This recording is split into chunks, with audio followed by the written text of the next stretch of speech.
यहाँ पर टेंस का कोई पंगा नहीं, अदरवर्ड्स का कोई पंगा नहीं। चीज नियम में रहेगा भी नहीं, आपके दिमाग में सेट होना शुरू हो जाएगा। चीजें प्रैक्टिस से हमें मिलती है।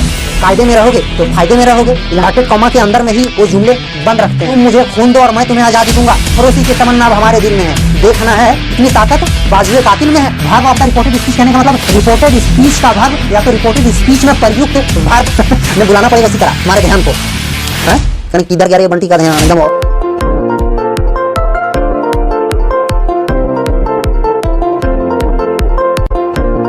सबसे पहले यहाँ पर समझते हैं नरेशन का मतलब क्या है। तो नरेशन का मतलब सबसे पहले होता है बयान। क्या होता है? बयान। जैसे अगर आप कोर्ट कचहरी में जाओगे या कोर्ट कचहरी दूर अपने गांव मोहल्ले के अगर पंचायती सभा में भी बैठोगे ना, दो पक्षों से सबसे पहले क्या लिया जाता है?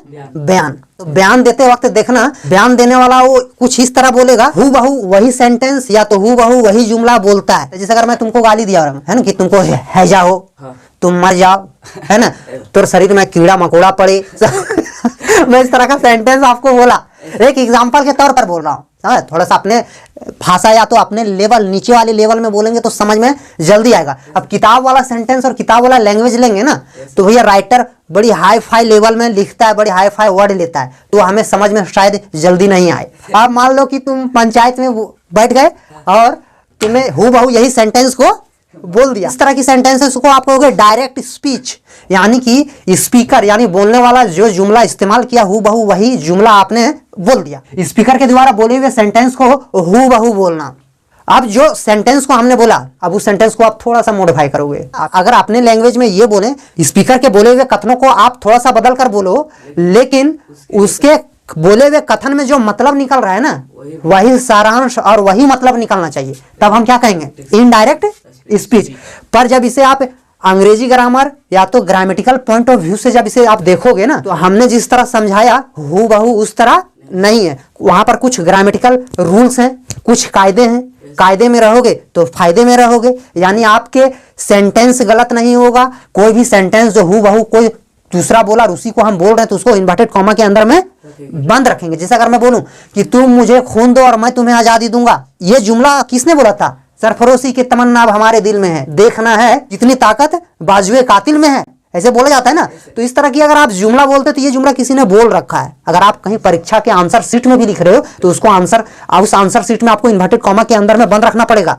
अब यहां पर देखना, अब इसमें से कुछ ऐसे टर्म्स हैं जो हमको जानना पड़ेगा। पर सबसे पहले दिया हुआ है reporting verb, he said, I am ill. तो इस चकोर वाले डब्बे में जो हमने बंद करके रखा, ये सेड हमारा क्या है? Reporting verb. कोई भी आपको अगर पूछे तो ऑरली आप जवाब दे सकते हो कि सर नरेशन में डायरेक्ट स्पीच वाले जो सेंटेंसेस हैं उस सेंटेंस में इन्वर्टेड कॉमा से पहले भी तो एक सेंटेंस होता है, जैसे I said, he said, Ram said to his father. ये हमारा क्या है? Reporting verb. अब आ गया रिपोर्टेड स्पीच। यहाँ पर स्पीच का मतलब सेंटेंस या जुमला, वाक्य।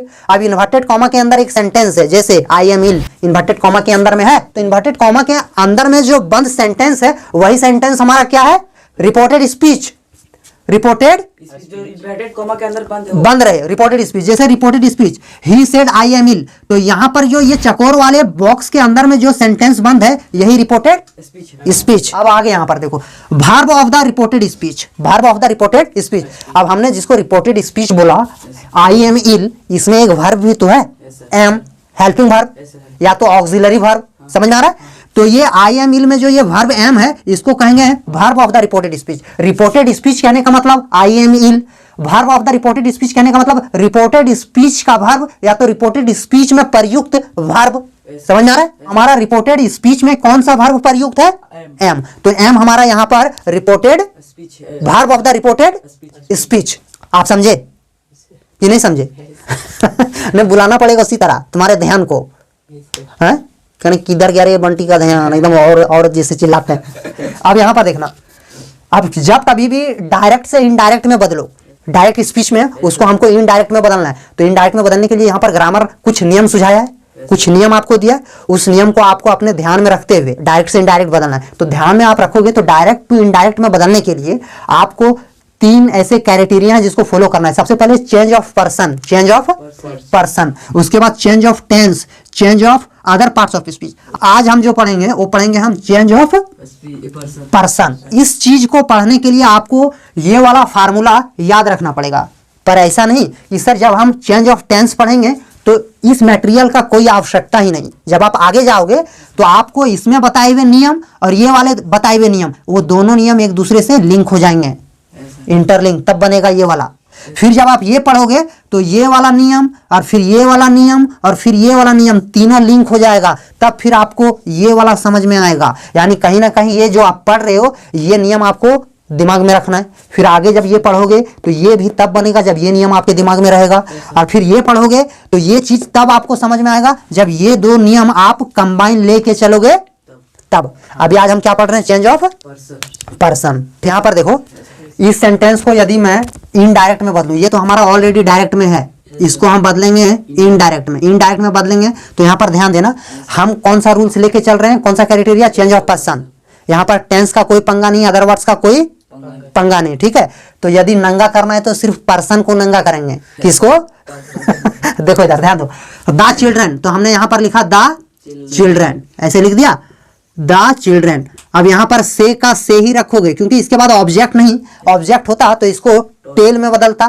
टेल में, अगर प्रेजेंट में तो प्रेजेंट में ही रखोगे ना, टेल। अब ये इन्वर्टेड कॉमा, ये कॉमा हट जाएगा, इसके एवज में आप यहाँ पर क्या दोगे? That. The children say that, बच्चे कहते हैं कि, बच्चे कहते हैं कि, यहाँ पर दैट का मतलब कि। अब देखो ये वी जो है ये हमारा जो चेंज होगा ये रिपोर्टिंग वर्ब में जो सब्जेक्ट है इसके अनुसार, तो यहाँ पर द चिल्ड्रन ही नहीं लिखना है बल्कि दे लिखना है। क्या लिखना है? दे। ये आप जैसे जैसे प्रैक्टिस करोगे ना आपको समझ में आ जाएगा, समझ में आ जाएगा। आप बोले कि ये चीज आपको कैसे समझ में आया, है ना? कुछ चीजें ऐसे हैं जो बार बार प्रैक्टिस करोगे, बार बार उस चीज को करोगे तो आपको खुद ब खुद समझ में आने लगता है कि हमको यहाँ पर क्या रखना है। वो चीज नियम में रहेगा भी नहीं और आपके दिमाग में सेट होना शुरू हो जाएगा। अगर हर चीज किताब में रहता तो किताब बहुत मोटा हो जाएगा। कुछ चीजें प्रैक्टिस से हमें मिलती है। अब देखो यहाँ पर दे लिखा, अब दे के साथ क्या आएगा? आर। हमने यहाँ पर क्या लिखा? आर। यहाँ पर हमने क्या लिखा? रेडी। हो गया। अब यहाँ पर देखो, सीता सेज टू राम। अब यहाँ पर देखना, सेज के बाद यहाँ पर जो राम ऑब्जेक्ट है ना, तो ऑब्जेक्ट है तो इस सेज को किस में बदल दोगे? इस सेज को बदल दोगे टेल्स में। किसमें?